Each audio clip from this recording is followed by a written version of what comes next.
Estar todavía en el libro de Éxodo. Continuamos hoy en el libro de Éxodo.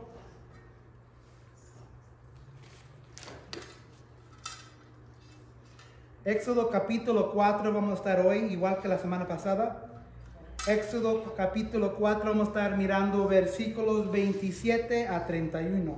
27 a 31. Comenzamos este sermón la semana pasada. No lo acabé, hoy lo vamos a terminar. Y la semana pasada hice unas preguntas. Y las preguntas eran que, ¿qué es el propósito de la iglesia? ¿Qué son unas de las cosas que Dios quiere para su iglesia? El pueblo, la ciudad de Dios. Que si sabíamos que la iglesia, su pueblo, tiene una responsabilidad ante Dios. La iglesia no está aquí por Dios. La iglesia no está aquí nomás para abrir las puertas, venir un domingo, una hora y media, 2 horas. Eso no es, y adorar. Eso es un propósito, para venir y adorar, honrarlo, glorificarlo por su bondad. Eso es un propósito. Pero el propósito de la iglesia es más grande que eso. Es más grande que eso. Y la semana pasada miramos que una iglesia unida es una iglesia ungida para grandes cosas. Pero para que una iglesia sea unida y ungida para grandes cosas, tiene que suceder primero. Lo primero que miramos la semana pasada, que una iglesia unida en Dios comienza con hijos y hijas unidos en Él. Y eso significa esto, que antes de que un pueblo sea unido y ungido, el individual, el miembro, tú y yo en nuestras vidas, tenemos que estar unidos en Dios. Entonces, antes de que seamos un pueblo para hacer grandes cosas, tú y yo tenemos que estar bien verticalmente con Dios, antes de estar bueno entre nosotros mismos, horizontal como iglesia. Ahí es donde comenzamos la semana pasada. Y miramos que con Moisés, él termina la zarza ardiente, se termina la entrevista entre Dios y Moisés tenía una opción: hacer la voluntad de Dios o no hacer la voluntad de Dios. ¿Y qué era la voluntad de Dios? Que Dios se le apareció para decirle que tú, Moisés, vas a ser mi instrumento para poder sacar mi pueblo de Egipto. Pero miramos la semana pasada que Moisés, antes de que fuera miembro del pueblo, tenía que hacer unas cosas. Él tenía que eliminar ciertas cosas de su vida. Entonces lo primero que tenía que hacer es decir sí. Decir que sí. Obedecerlo. Entonces miramos la semana pasada que él, después de la zarza ardiente, se apaga la llama y va y busca, se regresa a sus suegros Jetro. Él obedece y acepta hacer el instrumento de Dios. Y luego cuando llega ahí a su casa, a su hogar, agarra a su familia, agarra a su esposa, sus hijos, su burro, y luego las ovejas, el rebaño, ni era de él, y se van al rumbo a Egipto. Y con ¿qué en la mano? ¿Se acuerdan? La vara de Dios. Pobre, sin sus propias cosas, ni su rebaño era de él, era de su suegro. Se va con la pobreza, se va con su señora, sus hijos y el burro que tenía, pero va con la vara de Dios en su mano. Él tenía el poder de Dios en la mano por medio del todopoderoso Espíritu Santo. Y luego le dice de nuevo, en rumbo al camino a Madián, le dice: voy a endurecer el corazón del faraón.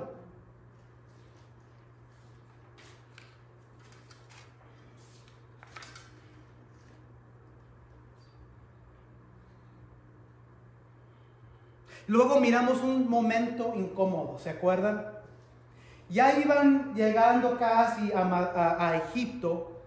¿Y quién sale ahí en el rumbo para matar a Moisés? Dios. Dios sale para matar a Moisés. Pero ¿Por qué si Dios mismo lo envió a Egipto para que lo usara como instrumento para sacar ¿por qué va entonces Dios, se encuentra con Moisés en el camino para matarlo?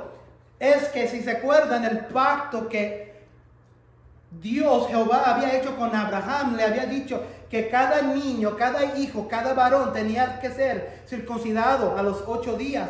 Y uno de sus hijos no había sido circuncidado. Y la señora de Moisés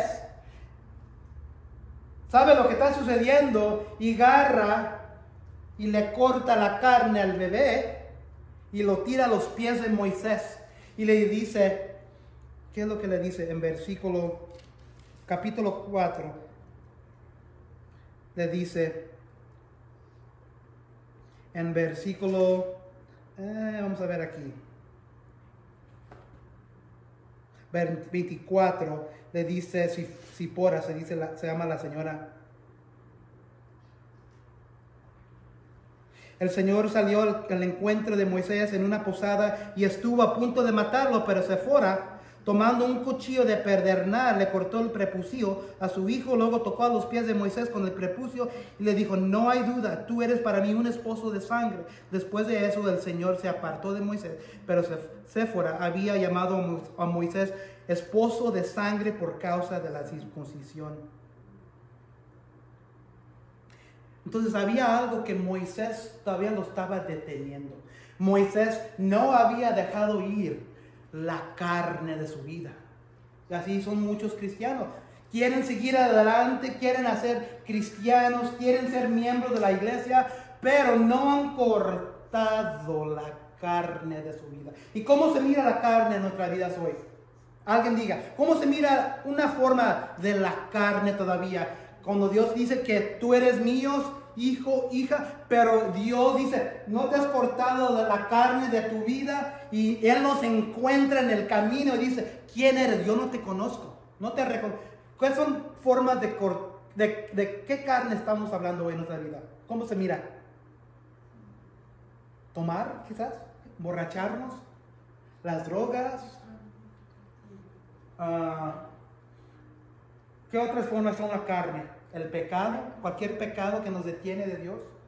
Las cosas como lujos, esas son cosas de la carne. Dios no dice nada contra los lujos de la vida. Al contrario, Salomón era uno de los reyes más poderosos de los hebreos. Y él era uno de los más ricos y era considerado uno de los más sabios de hombres que Dios había tenido en su pueblo. Y él tenía riquezas, tenía lujo. Entonces Dios no tiene nada con eso. Pero Salomón sabía que primero era Dios. Entonces la carne se puede mirar. Se puede convertir la familia como carne. Cuando la familia nos detiene, el trabajo nos puede tener, el dinero nos puede tener, lo material nos puede tener. Así se mira la carne. Entonces ahí es donde paramos la semana pasada. Y hoy vamos a terminar que un pueblo unido y ungido para Dios está listo para ver la gloria de Dios como pueblo. Entonces cuando esté primero la persona, el individual, el miembro verticalmente unido en Dios, ahora se juntan todos y la iglesia puede ser cosas imposibles, puede ver la gloria de Dios como pueblo. Ahora lo horizontal. Entonces, porque si esto está, lo vertical, está descompuesto, está quebrado, si una relación, si no estamos obedeciendo a Dios primero, nada de esto sirve aquí entre nosotros como iglesia. Es lo que estamos tratando de sacar de aquí. Moisés tenía que estar primero bien con Dios antes de ser parte del lo horizontal, pueblo del Dios. Porque mucha gente sirve en la iglesia, mucha gente son miembros de la iglesia y la iglesia sufre. ¿Por qué? Porque no están bien con Dios primero.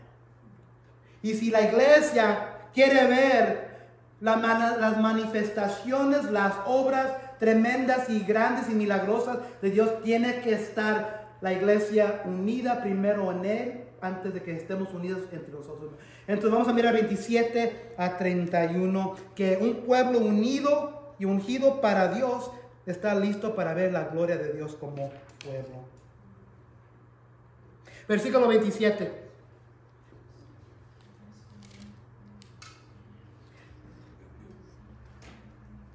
El Señor le dijo a Aarón: anda a recibir a Moisés en el desierto. ¿Quién es Aarón? El hermano. Quiero decir que hasta este momento no se conocían. Eran como hermanos perdidos. ¿Se acuerdan que Moisés fue sacado del río Nilo y fue criado en el palacio de Egipto como uno de los príncipes de Egipto? Pero ya después de haber matado, asesinado algo, él huyó y comenzó a vivir en Madián. Entonces ya tiene eso. Cuando él asesinó o mató a 2 egipcios porque estaban maltratando a un hebreo, tenía 40 años. Aquí ya tiene 80 años. Han pasado 40 años. Y entonces no, yo creo, la Biblia no dice aquí, pero yo creo que no conocía a su hermano. Sabía que tenía familia, pero esta va a ser el primer encuentro que va a encontrarse con su hermano. 27. El Señor le dijo a Aarón: anda a recibir a Moisés en el desierto. Aarón fue y encontró con Moisés en la montaña de Dios y lo besó. Entonces Moisés le comunicó a Aarón todo lo que el Señor le había ordenado decir y todas las señales milagrosas que le mandaba realizar. Entonces Moisés aquí se encuentra con su hermano Aarón y le encuentra cómo Dios le equipó y su misión. ¿Qué eran las cosas que Dios le había demostrado a Moisés que le dijera al pueblo de él? ¿Se acuerdan? La vara, ¿qué iba a hacer con la vara? ¿Se acuerdan? Para que lo creyeran, lo iba a echar al piso y se iba a hacer ¿qué? Una víbora. Y luego lo iba a agarrar de la cola y se iba a hacer una vara de nuevo. Y luego otra cosa que iba a hacer, otra señal, en caso que no lo creían, iba a meter la mano a su manto, ¿verdad? Y se iba a hacer leproso. Y luego iba a meterlo de nuevo y se iba a sanar de nuevo. Esas eran 2 de las señales. ¿Y qué era la tercera? ¿Se acuerdan? Había 3. El río Nilo, sacar agua del río Nilo y se iba a convertir sangre. Y esas son las cosas que Moisés le enseñó a Aarón para que Dios le dio la autoridad a Moisés para que le enseñara eso.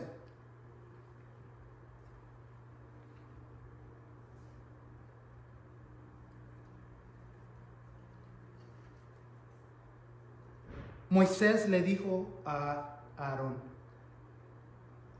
Moisés le contó a otro hombre lo bueno y lo majestuoso y que lo milagrosamente Dios iba a usar de él. Un hombre que ha recibido bueno de Dios debería decirle a otro de la bondad de Dios. Una mujer que ha recibido bueno de Dios debería decirle a otro de la bondad de Dios. ¿Tú le dices a la gente que te rodea de la bondad de Dios en tu vida? Eso fue lo que hizo Moisés. ¿Mande?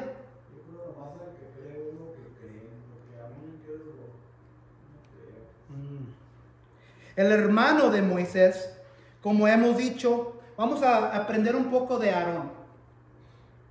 ¿Se acuerdan que Dios le había dicho a Moisés que tú vas a ser mi instrumento, tú vas a ser mi voz? ¿Y qué era lo que Moisés le había dicho a Dios, a Jehová?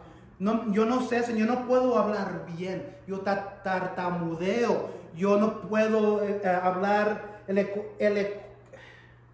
adecuadamente. Entonces Dios le dijo a Moisés: tú tienes un hermano que él habla bien, él te va a ayudar de principio. Entonces aprendimos un poco de Moisés. El hermano de Moisés, como hemos dicho, no era la persona ideal para que viniera a un lado de Moisés. Vamos a ver por qué. Para primero ayudarle. Aarón hablaba mejor, era más elocuente, quizás con una voz más fuerte, pero también era un pecador, imperfecto en muchas maneras. Era Aarón que ayudó, si se acuerdan ustedes que saben un poco, que ayudó a edificar el becerro de oro. Cuando Moisés subió al monte Sinaí para recibir las tabletas de los 10 mandamientos, y baja abajo del base de la montaña. ¿Quién está allí con el becerro de oro? Aarón, su hermano, edificó un becerrón de oro con el pueblo. Este es el mismo hermano. Era Aarón que ayudó a edificar el becerro de oro cuando Moisés estaba en el monte Sinaí con Dios. Pero este Aarón era el que Dios le dio a Moisés para ayudarle con Faraón de principio. Aarón no era perfecto. Dios pone a gente enfrente de nosotros. ¿Sabías que yo era un pecador? ¿Sabían ustedes que ustedes son pecadores? Dios nos rodea con un pueblo que puede ayudarnos, especialmente cuando primero no confiamos en nuestras habilidades para ser usados para Dios. Y como pueblo no somos perfectos, tenemos fracasos en nuestras vidas. Aún hasta hoy en día y en este momento tenemos cosas que no son buenas en la vida. Pero es aquí como Dios obra poderosamente. Él nos usa a todos con el pegamento o el aceite del Espíritu Santo para ser un pueblo unido y ungido para Él. Entonces, mucha gente no se acerca a la iglesia porque dice, no, esa gente me ha causado daño. Por supuesto, somos pecadores. Hemos fracasado en nuestra vida. No somos pueblo, pero yo conozco mucha gente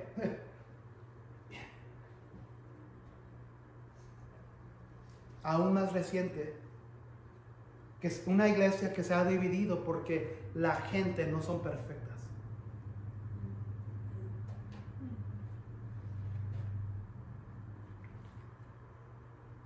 Pero Dios nos usa en nuestras vidas. Dios usa nuestros fracasos, donde nosotros nos hemos caído, donde nosotros hemos tropezado para poder quizás ayudar a otra persona que está quizás en lo mismo, que está en suciedad. Mucha gente lo que quiere hacer, hay iglesias, no somos iglesias perfectas, no hay iglesias que juzgan a un cristiano cuando caen, juzgan al hermano, a la hermana. Mira, tal fulano, tal hermano, el chisme.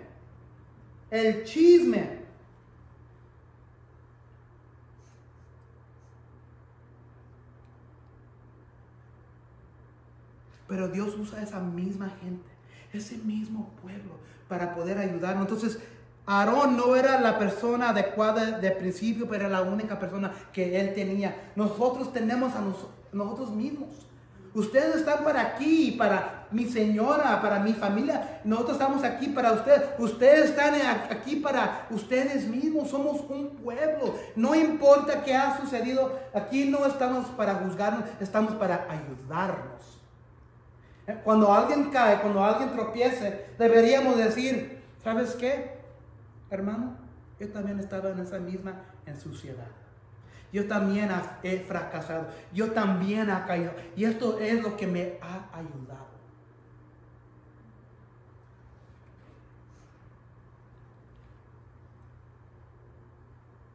Versículo 29. Luego Moisés y Aarón reunieron a todos los ancianos israelitas. Entonces primero Moisés se reúne con su hermano Aarón, le cuenta todo, se abrazan, se besan y le demuestra las señales que Dios le había dado a Moisés. Ahora va al pueblo. Versículo 29. Luego Moisés y Aarón reunieron a todos los ancianos israelitas, y Aarón, además de repetirles todo lo que el Señor le había dicho a Moisés, realizó también las señales a la vista del pueblo, con lo que el pueblo creyó. Y al oír que el Señor había estado pendientemente de ellos y había visto su aflicción, los israelitas se inclinaron y adoraron al Señor. Entonces Moisés y Aarón presentan el plan de liberación de Dios al pueblo y ellos adoran a Dios.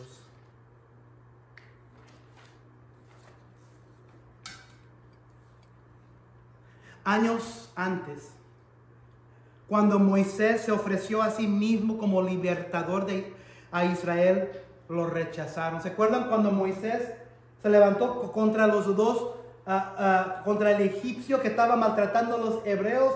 Yo creo en su mente, porque él sabía que él era hebreo, y dijo, yo voy a ser el salvador de ellos, a los 40 años. Pero no estaba listo. Y Dios dijo, no estás listo ahorita, no estás dispuesto, no sabes nada de cómo liderar, no sabes del sufrimiento, no tienes humildad en tu vida. Años antes, cuando Moisés se ofreció a sí mismo como libertador a Israel, lo rechazaron. Ahora el tiempo y las circunstancias eran las correctas, y el destino de Dios para la vida de Moisés empezaría a cumplirse. Aquí Moisés llega y le dice, les habló todas las palabras que Dios había hablado a Moisés.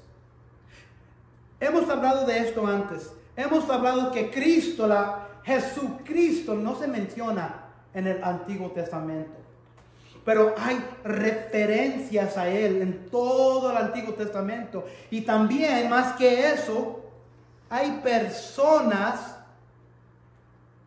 que se dice que son aparecidas a Cristo. ¿Qué es una persona de que hemos hablado antes de Moisés, que tiene la apariencia de Cristo? Que no es Cristo, pero tiene la apariencia, es un rescatador, es un salvador, es un redentor, viene a ayudar a alguien. ¿Quién es otra persona antes de Moisés? Noé. ¿se acuerdan de Noé? Él era una persona, un hombre, una figura parecida a Cristo. Noé rescató el mundo por medio de la arca. Los animales, su familia, para repopular el mundo. Jesús es nuestra arca. Nosotros deberíamos subirnos a la arca de Jesucristo para traer salvación a nuestras almas. Noé trajo salvación al mundo. Él es una figura como Cristo. Moisés es una figura parecida a Cristo. Recuerde, todo lo que hay en el Antiguo Testamento apunta a Jesucristo en el futuro. Y la representación de Moisés como libertador de su pueblo es paralela a nuestro libertador supremo, Cristo, siendo utilizado por el Padre para traer salvación y liberación a un pueblo perdido en el pecado, perdido en el desierto, perdido en el camino hacia la destrucción eterna, el infierno. Cristo es la verdadera representación de nuestra redención, de una separación eterna.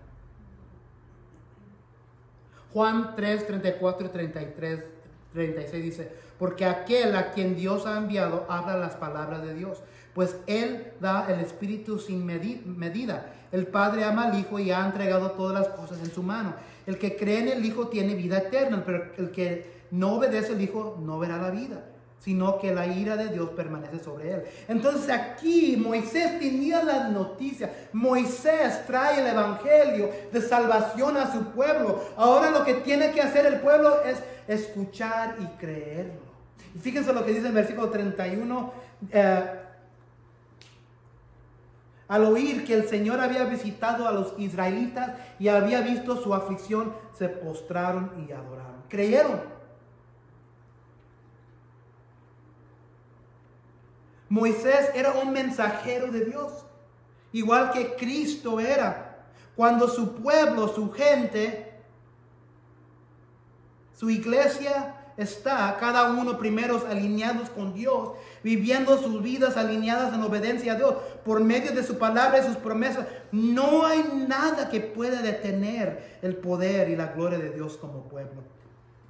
Por 400 años este pueblo hebreo había sufrido. Por 400 años le estaban clamando a Dios, pensando que quizás Dios se había olvidado de ellos. Y en el momento que Moisés ya está listo, ya está preparado, ya está capacitado, ya tiene la autoridad de Dios en sus manos, ahora el pueblo está dispuesto para escuchar la palabra, la autoridad. Y realizan que Dios los ha escuchado en su aflicción y se postran y adoran a Dios.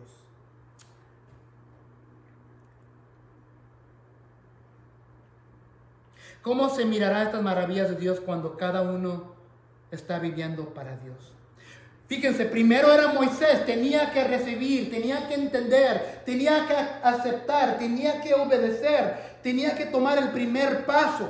Ahora es el pueblo. Ahora es el pueblo que tiene que tomar el primer paso, tiene que entender, tiene que recibir las instrucciones, tiene que obedecer y tiene que decir sí. Ahora, primero era Moisés, el individual, tú y yo primero, y luego el pueblo, nosotros como iglesia, segundo, para postrarnos y adorarnos como pueblo en Él. ¿Cómo se mira estas maravillas de Dios cuando cada uno está viviendo para Dios? Nos edificamos unos a otros. Nos alentamos unos a otros, evangelizamos como pueblo para liberar a los que están viviendo en la boca del Egipto eterno, el infierno que viene para muchos. Estas son las maravillas que Dios quiere para nosotros que hagamos como pueblo en el mundo, en el Egipto de este mundo. Aquí está un término, una idea quizás que choca un poco raro. Porque yo sé que nosotros, cada uno de nosotros, venimos del trasfondo católico, ¿verdad? ¿Sabías que si tú eres hermano o hermana en Cristo, si tú has puesto tu fe en Cristo, que te sacó de la boca del infierno y te da vida eterna, ¿sabías que tú, si has creído en Cristo así, eres un sacerdote? ¿Sabías eso? ¿Sabías eso? Y no estoy hablando de un sacerdote que está en otra iglesia, otro edificio. Si tú has creído en Cristo, tú eres sacerdote. Tú eres sacerdote. Fíjense lo que dice 1 Pedro 2, 9 a 10. Pero ustedes son descendencia escogida, sacerdocio regio, nación santa. ¿Sabías que también eres tú santo? Esas son palabras y términos que escuchamos, pero como venimos de otro trasfondo, lo pensamos que no se mira así. Si tú has puesto tu fe y has creído en Cristo para la salvación, tú eres un sacerdote y tú eres un santo. Porque aquí dice la palabra, sacerdocio regio, nación santa, pueblo que pertenece a Dios para que proclamen las obras maravillosas de aquel que los llamó de las tinieblas a su luz admirable. Ustedes antes ni siquiera eran pueblo, pero ahora son pueblo de Dios. Antes no habían recibido misericordia, pero ahora ya la han recibido. Entonces, si tú y yo como cristianos somos sacerdotes, ¿quién es nuestro sumo sacerdote? ¿Quién es nuestro sumo sacerdote? Hebreos 4:14 dice, teniendo pues un gran sumo sacerdote que trascendió los cielos, Jesús, el Hijo de Dios, retengamos nuestra fe. Él es nuestro sumo sacerdote. Nosotros somos una nación de sacerdotes, porque dice la palabra que tú y yo somos santos, tú y yo somos sacerdotes y Jesús es nuestro sumo sacerdote. Entonces, ¿qué significa eso ahí? Que ya no necesitas un sacerdote, en la manera que mucha gente cree aquí en esta tierra. ¿Por qué? Porque nosotros somos sacerdotes y nuestro sumo sacerdote es Jesús. Y cuando queremos y peticionamos algo de Dios, no necesitamos correr a un hombre, corremos a nuestro sumo sacerdote, que es Cristo mismo. Él intercede por nosotros. Esa es la palabra, eso es lo que mucha gente no entiende. No necesitamos un hombre como sacerdote, porque cada uno de ustedes son sacerdotes. Y Jesús es el sumo, gran sacerdote. No tienes que correr, entrar a una jaula, a un cuarto, un closet y confesarle nada a nadie. ¿Por qué? Porque Cristo mismo es el sumo sacerdote. Y lo que va a hacer aquí Dios, Jehová, con Moisés y los hebreos, los va a hacer una nación, como dice aquí, escogida, sacerdocio regio, y los va a hacer sacerdotes para Él. Lo mismo es cierto de hoy con nosotros como pueblo. Hay que deshacernos de las mentiras que alguien o un sistema o iglesia nos han dicho antes, porque hay un sumo sacerdote, es Cristo Jesús. Y si tú has creído en Cristo por vida eterna, tú eres un sacerdote. Y tú eres un santo. Sacerdocio,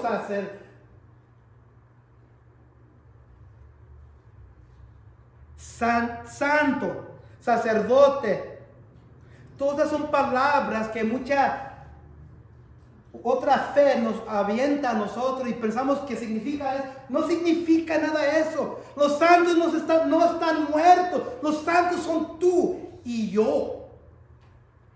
Los santos son personas que han muerto.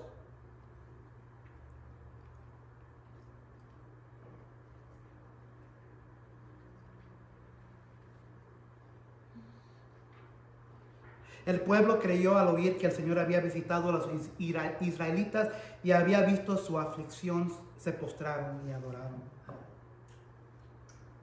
¿Por qué? Porque Dios había escuchado el clamo de ellos.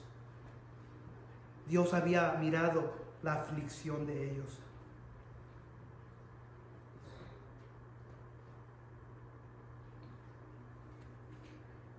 Efesios 2:10. Esta es la lectura de ese rato. Porque somos hechura suya, creados en Cristo Jesús para buenas obras, las cuales Dios preparó de antemano para que anduviésemos en ellas. Efesios 2:10.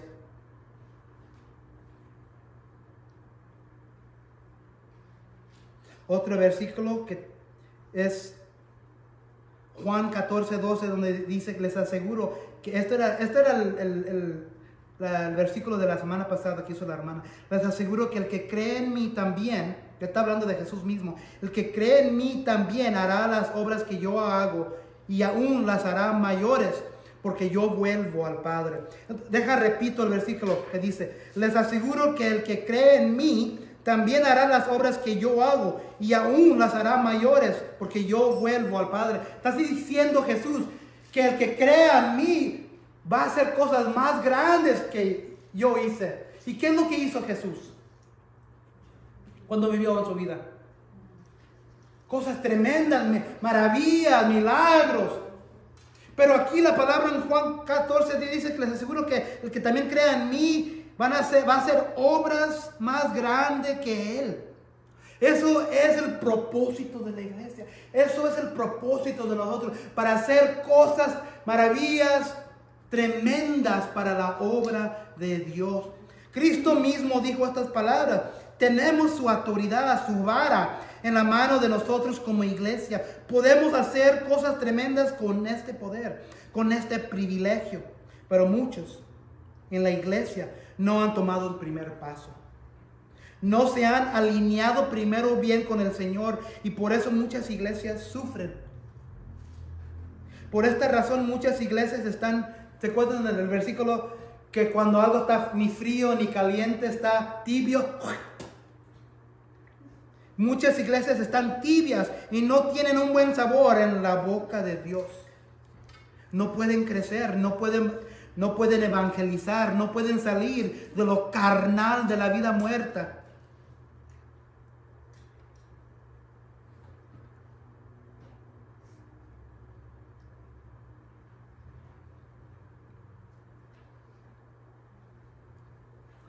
¿Has sido llamado por Dios en esa experiencia de la zarza ardiente? ¿Has sido tú llamado por Dios en esa experiencia de la zarza ardiente? ¿Has tenido tu zarza ardiente en tu vida? Te está hablando Cristo esta mañana porque has estado vagando sin rumbo como lo estuvo Moisés durante 40 años antes que Dios apareciera. ¿Has aceptado la oferta de Dios de Jesús en la cruz para redimirte y salvarte del eterno Egipto de la esclavitud? El tormento de un lugar sin Dios, sin esperanza, solo sufrimiento. Cristo murió por ti, por tus pecados. Él pagó el precio que tú y yo merecíamos con su sangre. Él simplemente quiere que confíes en Él y dejes todo atrás, que cortes esa carne, que te alejes de las cosas carnales de este mundo. ¿Entrarás en esa fe y confiarás en Él? Ahora como iglesia, ¿somos una iglesia unida nosotros? Iglesia Bíblica El Rino, ¿somos una iglesia unida en Dios? ¿Estás tú primero unido o unida en Dios y verse una iglesia unida y ungida para hacer maravillas para Dios, para poder hacer grandes cosas? No quiero que respondan a esas preguntas. Nosotros sabemos si sí somos o no. Tú lo sabes si tú eres primero unida en Dios o no. Somos una iglesia unida, comprometida a hacer grandes cosas según Dios, según las Escrituras. ¿Estás haciendo tu parte? ¿Estoy haciendo mi parte? ¿Estamos cada uno de nosotros unidos en Cristo, atendiendo su llamado a obedecerlo, seguirlo, confiar en Él, rendirnos a Él y usar el gran poder que tenemos en nuestras manos para la obra del reino? ¿Qué tipo de iglesia somos nosotros? Una iglesia unida es una iglesia ungida para grandes cosas. Padre Celestial, anhelamos, como dijo la alabanza, anhelamos hacer una ciudad de Dios. Una ciudad, un pueblo, una iglesia. Para hacer tremendas cosas en nuestra comunidad, en este Egipto, en el desierto. Sabemos, Señor, sabemos la historia. Moisés eventualmente saca al pueblo hebreo de Egipto con tu poder, con la vara de tu poder en la mano de él. Sabemos de los milagros de las 10 plagas. Sabemos del mar rojo, como tú lo abriste, donde no había camino, como ahogaste a los egipcios después. Sabemos que tú proveíste maná en el desierto, agua de piedra. Sabemos que tú los guiaste y tú permitiste que ellos, un pueblo que vagaron por 40 años, pudieran conquistar a los pueblos que estaban en el desierto. Ellos hicieron tremendas obras. Señor, queremos hacer lo mismo nosotros como iglesia. Pero, Señor, sabemos que primero comienza con nosotros. Comienza con el individual, comienza con el miembro, comienza con cada uno de nosotros. Esta mañana, esta tarde, este día, queremos buscar en nuestros corazones qué es lo que tenemos que hacer para obedecerte. Así, para ser un pueblo unido y ungido para hacer tremendas cosas, tremendas obras para ti, Señor. Que así sea en el nombre de nuestro Señor Jesucristo. Amén y amén.